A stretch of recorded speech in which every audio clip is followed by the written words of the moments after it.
पहले तसल्ली से ये पूरा वीडियो देखिए, क्योंकि जो हम आपको दिखाने और बताने जा रहे हैं वो सिर्फ एक हत्या की खबर नहीं है। ये सीधे सीधे उत्तर प्रदेश की कानून व्यवस्था, राजनीति और सिस्टम पर बड़ा सवाल खड़ा करती है। गोरखपुर के चिलुआ ताल इलाके में बीजेपी नेता राजकुमार चौहान की दिन दहाड़े गोली मारकर हत्या कर दी जाती है और इसके बाद सियासत भी गर्मा जाती है। समाजवादी पार्टी के प्रमुख अखिलेश यादव ने इस घटना पर सरकार पर तीखा तंज कसते हुए एक्स पर लिखा, उत्तर प्रदेश में लॉ एंड ऑर्डर को ही गोली मार दी गई है। अब ये बयान सिर्फ एक राजनीतिक प्रतिक्रिया नहीं है, बल्कि एक बड़ा सवाल है, क्या सच में यूपी में कानून व्यवस्था कमजोर हो रही है?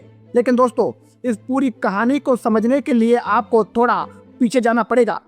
एक तरफ हिमाचल प्रदेश की पुलिस है जो राज्यसभा चुनाव के दौरान विधायकों के पाला बदलने की जांच कर रही है। जांच कितनी गहराई तक जा रही है, पता लगाया जा रहा है कि कौन विधायक किस होटल में रुका, खर्च किसने उठाया और पूरा नेटवर्क कैसे काम कर रहा था। यानी होटल और बिल तक की परतें खोली जा रही हैं। लेकिन अब जरा दूसरी तस्वीर देखिए।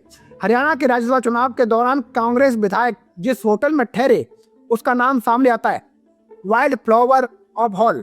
अब सवाल ये उठता है, जब एक राज्य में इतनी गहराई से जांच हो सकती है तो दूसरे राज्य में उसी तरह के मामलों पर चुप्पी क्यों?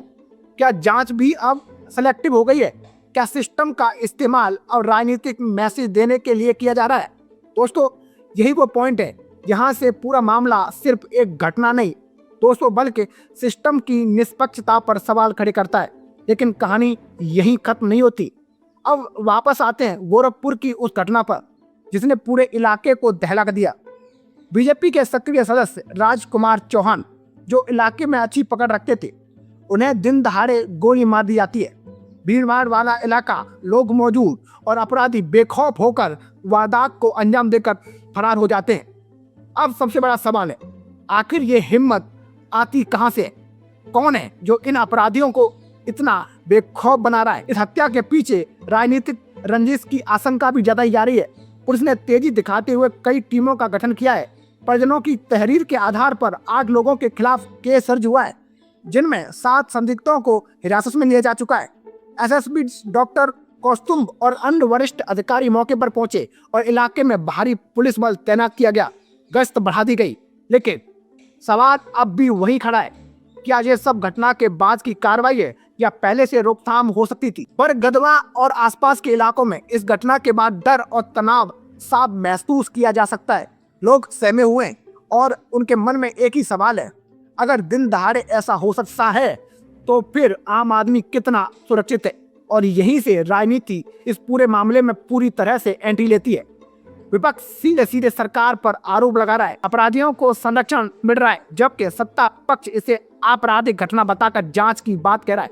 लेकिन जनता सब देख रही है। जनता ये भी देख रही है कहाँ जांच तेज होगी और कहाँ धीमी, कहाँ सख्ती दिखाई जाती है और कहाँ चुप्पी साध ली जाती है।